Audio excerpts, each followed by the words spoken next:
गहरे से गहरा सवाल ये उठा है कि अगर परमात्मा ही चला रहा है और हम भी नहीं चाहते, और फिर आप तो कहते हैं कि हमारे चाहने से कुछ होता नहीं, हम चाहें भी तो भी परमात्मा जो चाहता है उससे अन्यथा नहीं हो सकता, और हम चाहते भी नहीं कि बुरा कर्म करें, फिर कौन हमें धक्के देता है और बलात् बुरे कर्म करवा लेता है? ये बुराई कहां से आती है? अलग अलग चिंतकों ने अलग अलग उत्तर खोजे।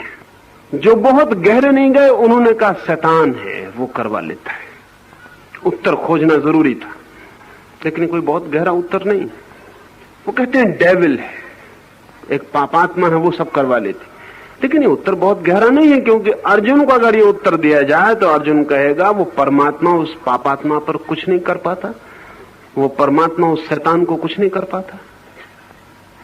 तो क्या वो शैतान परमात्मा से भी ज्यादा शक्तिशाली है?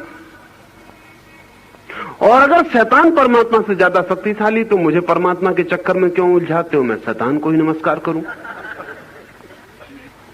अनेक चिंतकों ने दूसरा एक तत्व खोजने की कोशिश की है कि एक दूसरा भी है परमात्मा के अलावा जो लोगों को पाप में धक्के दे रहा है, लेकिन ये उत्तर न तो मनोवैज्ञानिक है न बहुत गहरा है।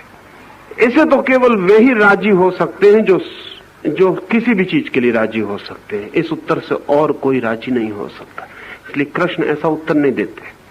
कृष्ण बहुत मनोवैज्ञानिक उत्तर देते हैं। वो ये कहते हैं प्रकृति के 3 गुण हैं, रजस, तमस और सत्व। उनका उत्तर बहुत वैज्ञानिक है। वो कहते हैं प्रकृति त्रिगुणा है, और मैं आपको ये कहूं कि ये 3 गुण की बात जब कृष्ण ने कही थी तब बड़े वैज्ञानिक आधार रखती थी, लेकिन कृष्ण के बाद पिछले 5000 सालों में जितने लोगों ने कही उनको इसके विज्ञान का कुछ बोध नहीं था, दोहराते रहे।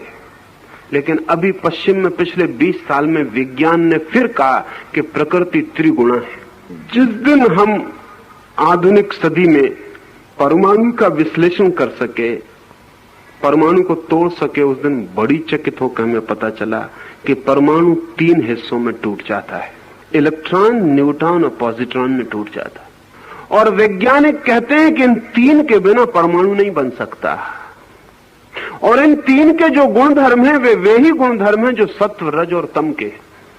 ये 3 जो काम करते हैं वे वही काम करते हैं जो हम बहुत पुराने दिनों से सत्व, रज और तम शब्दों से लाते थे। उसमें तमस जो है, इनर्शिया, वो अवरोध का तत्व है, स्थिरता का तत्व है। अगर तमस ना हो तो जगत में कोई भी चीज स्थिर नहीं रह सकती। आप एक पत्थर उठा के फेंकते हैं, अगर जगत में कोई तमस ना हो, कोई ग्रेविटेशन ना हो, रोकने वाली कोई ताकत, अवरोधक ना हो, तो फिर पत्थर कभी भी गिरेगा नहीं। फिर आपने फेंक दिया, फिर वो चलता ही रहेगा अनंत काल तक। फिर वो गिरेगा कैसे? कुछ अवरोध, कोई जो रोकता हो। आप भी पृथ्वी पर नहीं हो सकेंगे, कभी के हम उड़ गए होते। वो जमीन खींच रही तमस, ग्रेविटेशन का भार हमें रोके हुए। अभी जो अंतरिक्ष यात्री अंतरिक्ष यात्रा पर गए, उनकी बड़ी से बड़ी कठिनाइयों में एक कठिनाई ये है कि जैसे ही जमीन के ग्रेविटेशन के बाहर होते हैं 200 मील के पार, वैसे ही कशिश समाप्त हो जाती है, तो आदमी गुब्बारे जैसा हो जाता है, जैसे गैस भरा गुब्बारा उड़ने लगता है। अगर बेल्ट ना बंधा हो कुर्सी से तो आप यान के तत्काल कुर्सी से उठ के यान के टप्पर से गुब्बारे की तरह टकराने लगेंगे, फिर नीचे भी उतर नहीं सकते, कोई ताकत काम नहीं करती नीचे उतरने के लिए। चांद पर यही कठिनाई है, क्योंकि तमस चांद का कम है, 8 गुना कम है।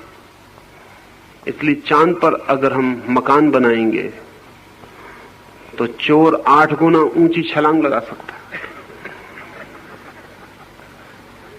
फुटबॉल को वहां चोट मारेगा खिलाड़ी तो यहां जमीन पे जितनी ऊंची जाती है उससे 8 गुनी ऊंची चली जाएगी। ये जो तमस का अर्थ है इनर्शिया, अवरोधक शक्ति।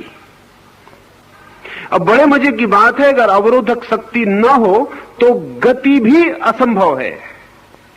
गति भी इसीलिए संभव है कि अवरोधक शक्ति का उपयोग कर पाते हैं। आपकी कार में जैसे ब्रेक ना हो, फिर गति भी संभव नहीं है, आप पक्का समझ लेना। फिर कार चलनी भी संभव नहीं है, इसका मतलब नहीं कि नहीं चल सकती, चल गई, बस एक ही दफे चल गई। उसमें वो ब्रेक भी चाहिए जो अवरोधक है, एक्सीलरेटर ही काफी नहीं है, उसमें अवरोधक। जीवन एकदम विस्फोट हो जाए अगर उसमें रोकने वाली ताकत ना हो। इनर्शिया, तमस जो है वो रोकने वाली ताकत है। तेजस जो है वो गति की, मूवमेंट की ताकत है। ये उल्टी ताकतें हैं। तमस रोकता, रजस गति देता, शक्ति है, एनर्जी है। सत्व तीसरा कौन है? जैसे कि हम एक ट्रायंगल बनाएं, दो कोण नीचे हो और एक ऊपर हो, सत्व इन दोनों के ऊपर है। कहें कि इन दोनों का बैलेंस है, संतुलन है। सत्व बैलेंसिंग है, वो संतुलन है। अगर गति भी हो, रोकने वाला भी हो, लेकिन संतुलन ना हो, जैसे कार है, उसमें एक्सीलरेटर भी है और ब्रेक भी, लेकिन ड्राइवर नहीं है। वो जो ड्राइवर जो है वो पूरे वक्त बैलेंसिंग है, जब जरूरत होती तो ब्रेक पे पैर ले जाता, जब जरूरत होती तो एक्सीलरेटर पे पैर ले जाता। वो पूरे वक्त बैलेंस कर रहा है। सत्व जो है वो बैलेंसिंग। ये तीन तत्व हैं जिनको भारत ने ऐसे नाम दिए थे, पश्चिम जिनको इलेक्ट्रॉन, पॉजिट्रॉन, न्यूट्रॉन कहे, कोई और नाम दे, इससे कोई अंतर नहीं पड़ता। एक बात बहुत अनिवार्य रूप से सिद्ध हो गई है कि जीवन का अंतिम विश्लेषण तीन शक्तियों पर टूटता है। इसलिए हमने इन तीन शक्तियों को ये कई तरह से नाम दिए थे। जो लोग वैज्ञानिक ढंग से सोचते थे उन्होंने रजस, तमस, सत्व ऐसे नाम दिए। जो लोग मेटाफोरिकल, काव्यात्मक ढंग से सोचते थे उन्होंने कहा ब्रह्मा, विष्णु, महेश। उनका भी काम वही, वो तीन नाम भी यही काम करते। उसमें ब्रह्मा सर्जक शक्ति है, विष्णु सस्टेनिंग, संभालने वाले, और शिव विनाश करने वाले। उन तीन के बिना भी नहीं हो सकता। ये जो इलेक्ट्रॉन, न्यूट्रॉन और पॉजिट्रॉन है, ये भी ये तीन काम करते हैं। उसमें जो न्यूट्रॉन है वो निगेटिव है, वो ठीक शिव जैसा है, निगेट करता है, तोड़ता है, नष्ट करता है। उसमें जो पॉजिट्रॉन है वो ब्रह्मा जैसा है, पॉजिटिव है, इसलिए पॉजिट्रॉन उसका नाम है। वो विधायक है, वो निर्माण करता है। और उसमें जो इलेक्ट्रॉन है वो न नेगेटिव है न पॉजिटिव है, वो सस्टेनिंग है, वो बीच में है, बैलेंसिंग है। कृष्ण कहते हैं कि मनुष्य के भीतर जो भी घटित होता है, बाहर और भीतर, वो इन तीन शक्तियों का खेल है। इन तीन शक्तियों के अनुसार सब घटित होता है। आदमी धकाया जाता, रोका जाता, जन्माया जाता, मरण को उपलब्ध होता, हंसी को उपलब्ध होता, रोने को उपलब्ध होता, वो इन सारी तीन शक्तियों का काम है। ये तीन शक्तियां अपना काम करती रहती। ये परमात्मा के तीन रूप जीवन को सृजन देते रहते हैं। अर्जुन पूछता है, फिर नहीं भी हम करना चाहते, फिर कौन करवा लेता? आप तो चाहते हैं कि जमीन पर न गिरे, लेकिन जरा पैर फिसला कि गिर जाते। कोई शैतान गिरा देता? कोई शैतान नहीं गिरा, तो ग्रेविटेशन अपना काम करता। आप नहीं गिरना चाहते, माना, स्वीकृत कि आप नहीं गिरना चाहते, लेकिन उल्टे सीधे चलेंगे तो गिरेंगे। आप नहीं गिरना चाहते थे तो भी गिरेंगे, पैर पे पलस्तर लगेगा। आप डॉक्टर से कहेंगे मैं नहीं गिरना चाहता था, और परमात्मा तो टांग तोड़ता नहीं किसी की, क्यों तोड़ेगा? इतना बुरा तो नहीं हो सकता कि अकारण मुझ भले आदमी के जो गिरना भी नहीं चाहता उसकी टांग तोड़ दे। लेकिन मेरी टांग क्यों टूट गई? तो डॉक्टर वही उत्तर देगा जो कृष्ण ने दिया। डॉक्टर कहेगा ग्रेविटेशन की वजह से, जमीन में गुरुत्वाकर्षण है, आप कृपा करके संभल के चलें। उल्टे सीधे चलेंगे तो ग्रेविटेशन टांग तोड़ देगी। क्योंकि प्रत्येक शक्ति अगर हम उसके अनुकूल ना चलें तो नुकसान पहुंचाने वाली हो जाती, अगर अनुकूल चलें तो नुकसान पहुंचाने वाली नहीं होती। प्रत्येक शक्ति का उपयोग अनुकूल और प्रतिकूल हो सकता है। अब मनुष्य के भीतर कौन सी शक्तियां हैं जो उसे बलात्, जैसे कि एक आदमी नहीं गिरना चाहता और गिर जाता और टांग टूट जाती, और एक आदमी क्रोध नहीं करना चाहता और क्रोध हो जाता और खोपड़ी खुल जाती, या दूसरे की खुल जाती या खुद की खुल जाती। क्या कौन कर जाता है ये सब? परमात्मा। तो परमात्मा को क्या प्रयोजन है? और परमात्मा ऐसे काम करे तो परमात्मा हम उसे कैसे कहेंगे? कोई कहेगा शैतान, कृष्ण नहीं कहते। कृष्ण कहते हैं सिर्फ जीवन की शक्तियां काम कर रही हैं। मनुष्य के भीतर क्रोध है, वो भी अनिवार्य तत्व है। कहें कि वो हमारे भीतर नेगेटिव फोर्स है। क्रोध विनाश की शक्ति है हमारे भीतर, प्रेम हमारे भीतर निर्माण की शक्ति है, और विवेक हमारे भीतर बैलेंसिंग फोर्स है। जो आदमी विवेक को छोड़कर सारी शक्ति क्रोध में लगा देगा, वो बलात् नरक की तरफ चलने लगेगा, नहीं चाहेगा तो भी जाएगा। जो सारी शक्ति प्रेम की ओर लगा देगा, वो बलात् स्वर्ग की ओर जाने लगेगा, चाहे चाहे और चाहे ना चाहे। उसके जीवन में सुख उतरने लगेगा। और जो आदमी बैलेंस कर लेगा और समझ लेगा कि दुख और सुख और दोनों के बीच में अलग, वो आदमी मुक्ति और मोक्ष की दिशा में यात्रा कर जाएगा। इसलिए हमारे पास 3 शब्द और समझ लेने जैसे हैं, स्वर्ग, नरक और मोक्ष। स्वर्ग में वो जाता जो अपने भीतर की विधायक शक्तियों के अनुकूल चलता है, नरक में वो जाता जो अपने भीतर विनाशक शक्तियों के अनुकूल चलता है, मोक्ष में वो जाता जो दोनों के अनुकूल नहीं चलता, दोनों को संतुलित करके दोनों को ट्रांसेंड कर जाता, परा हो जाता, अतीत हो जाता है। कृष्ण कह रहे हैं शक्तियां हैं, और इन 3 शक्तियों के बिना जीवन नहीं हो सकता है। इसलिए अर्जुन, कौन तुझे धक्का देता है ऐसा मत पूछ, ये समझ कि धक्का तेरे भीतर से कैसे निर्मित होता है। क्रोध, काम, अहंकार, अगर उनके प्रति तू अति से झुक जाता है तो जो तू नहीं चाहता वो तुझे करना पड़ता है। कभी आपने देखा काम वासना मन को पकड़ ले?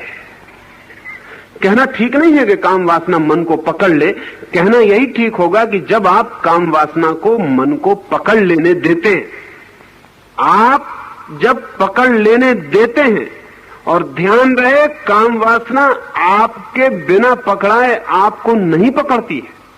हाँ, एक सीमा होती है हर चीज की, उसके पार मुश्किल हो जाता है रोकना। एक सीमा होती है। जगह जगह हमने कार के ट्रैफिक पे लिखा हुआ है कि यहाँ 5 मील रफ्तार। क्यों? क्योंकि वहां इतने ज्यादा लोग गुजर रहे हैं कि अगर 30 मील रफ्तार हो तो रोकना समय पर मुश्किल है, 5 मील हो तो समय पर रोकना आसान है। जहां लोग कम गुजर रहे हैं वहां 70 मील भी हो तो कोई हर्ज नहीं, वहां समय पर 70 मील भी रोकना आसान है। हर चीज की एक सीमा है। सिगमंड फ्रायड एक कहानी कहा करता था। वो कहा करता था कि एक छोटे से गांव में एक गरीब म्युनिसिपल कमेटी ने गांव का कचरा ढोने के लिए एक घोड़ा खरीदा, बैलगाड़ी, एक घोड़ा गाड़ी के लिए। लेकिन गरीब थी म्युनिसिपैलिटी, और कहते हैं गांव बड़ा बुद्धिमान था।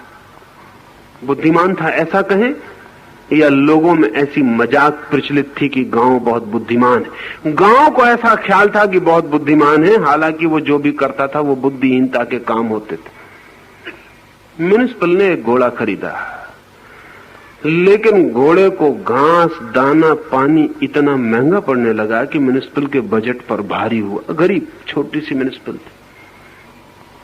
कमेटी बुलाई गई, उन्होंने तय किया कि क्या किया जाए। उन्होंने कहा कि आधा राशन करके देखा जाए घोड़े के लिए। अगर आधे में काम चल जाए तो ठीक, नहीं फिर थोड़ा बढ़ा देंगे। आधा राशन किया, लेकिन काम बिल्कुल ठीक चल गया।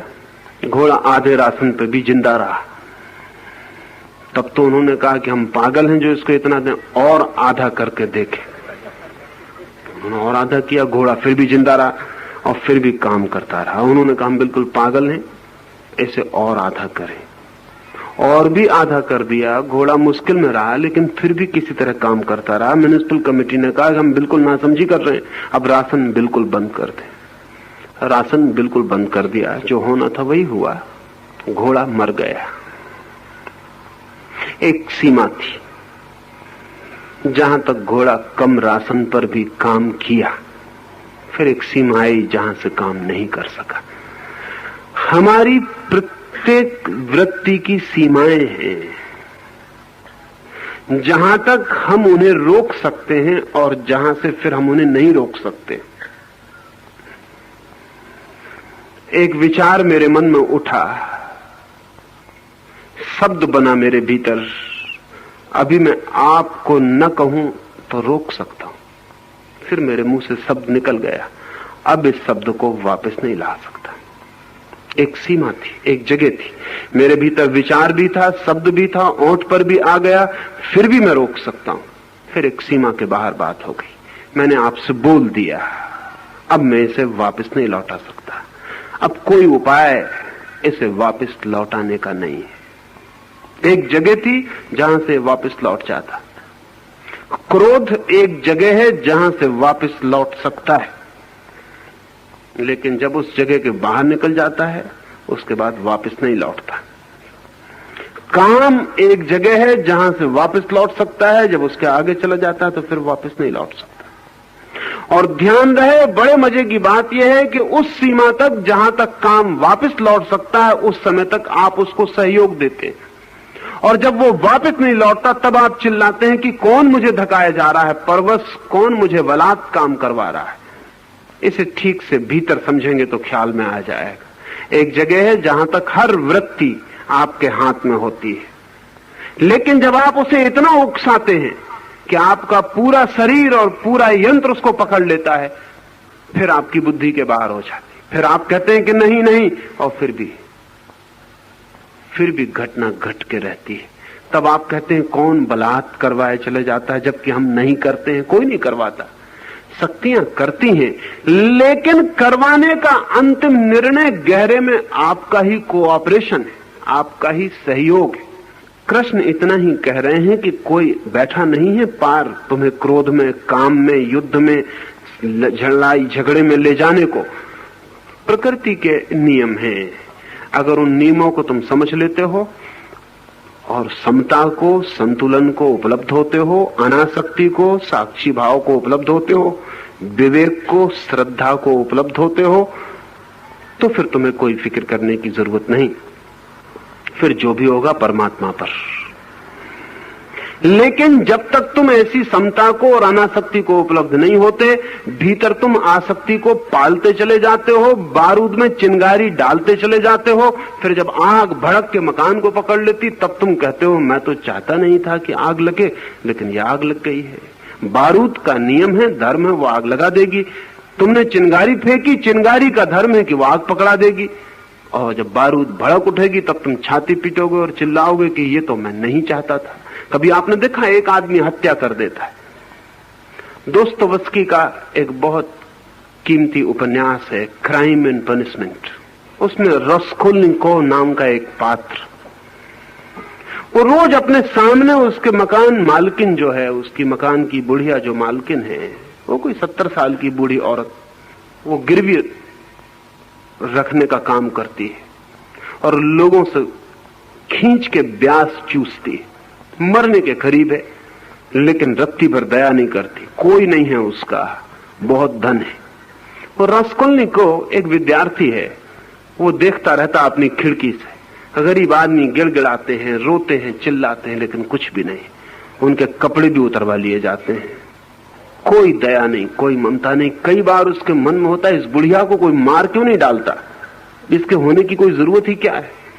ये मर भी जाए तो हर्ज क्या है, ये मर जाए तो सैकड़ों लोग जो उसके चक्कर में फंसे हैं वो मुक्त हो जाएं। गरीब किसान, गरीब मजदूर, गरीब लोग, विधवा औरतें, बीमार आदमी, वो सब उससे ब्याज पर रुपया ले लेते हैं। फिर वो कभी चुकता नहीं, उनकी चीजें भी चुक जाती हैं और उनको अदालत में मुकदमे भी चलते हैं, सजाएं भी हो जाती हैं। रोज यही काम।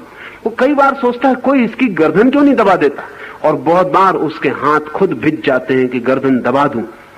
फिर वो सोचता है कि मुझे क्या मतलब, और मैं क्यों दबाऊं, और मेरा क्या बिगाड़ा।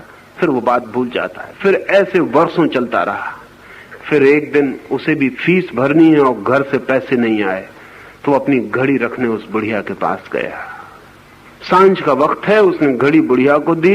बुढ़िया ठीक से देख नहीं सकती, 70 साल उसकी उम्र है। वो खिड़की के पास घड़ी को ले जाके देखती है रोशनी में कि ठीक है या नहीं, कितने पैसे दिए जा सकते हैं। अचानक बस रास्कोल्निकोव को क्या हुआ कि उसने जाकर उसकी गर्दन दबा दी। उसे पता ही नहीं चला कब ये हुआ। गर्दन जब दब गई और जब उसके हाथ में उसकी नसें उभर आई और खून उसके मुंह से गिरने लगा, तब वो घबराया कि ये मैंने क्या कर दिया। वो बुढ़िया नीचे गिर पड़ी, तब उसे पता चला ये तो मैंने हत्या कर दी। तब वो भागा और तब वो रात भर अपने बिस्तर में सोचता है कि मैं उसकी हत्या कैसे कर दिया। परवश जो अर्जुन कह रहा है कि जैसे बलात् कोई धक्का दे, तो वो कहता कौन मेरे ऊपर सवार हो गया, कोई भूत, कोई प्रेत, क्या हुआ, मैंने हत्या क्यों कर दी, किसने मुझसे हत्या करवा दी, कौन शैतान मेरे पीछे पड़ा है। कोई उसके पीछे नहीं पड़ा है। 2 साल तक उसने सोचा, तैयारी की, 2 साल तक उसने शक्तियों को रस दिया, 2 साल तक हाथ भींचे, 2 साल तक मन में क्रोध का जहर फैलाया, वो सब तैयार हो गया। बीज बोते वक्त किसको पता चलता है कि वृक्ष निकलेगा? बीज बोते वक्त किसको पता चलता है कि इतना बड़ा वृक्ष पैदा होगा? फिर बलात् वृक्ष पैदा हो जाता है, पर बीज हम ही बोते हैं। बीज छोटा होता है, दिखाई भी नहीं पड़ता। मन में क्रोध के बीज बोते हैं, काम के बीज बोते हैं, फिर शक्तियां पकड़ लेती, फिर वो 3 शक्तियां अपना काम शुरू कर देती हैं। आपने बीज बोया, जमीन काम शुरू कर देती, पानी काम शुरू कर देता है, रोशनी काम शुरू कर देती, सूरज की किरणें आके बीज को बड़ा करने लगती। आप हैरान होंगे कि जमीन बहुत कम काम करती है। अभी एक वैज्ञानिक ने प्रयोग किया, नाप तौल के प्रयोग किया कि एक बट वृक्ष को लगाया एक गमले में, बड़े गमले में, नाप तौल के बिल्कुल, इतनी मिट्टी, इतना गमले का वजन, इतने वृक्ष के बीज का वजन, सब नाप तौल के लगाया। फिर वृक्ष बहुत बड़ा हो गया।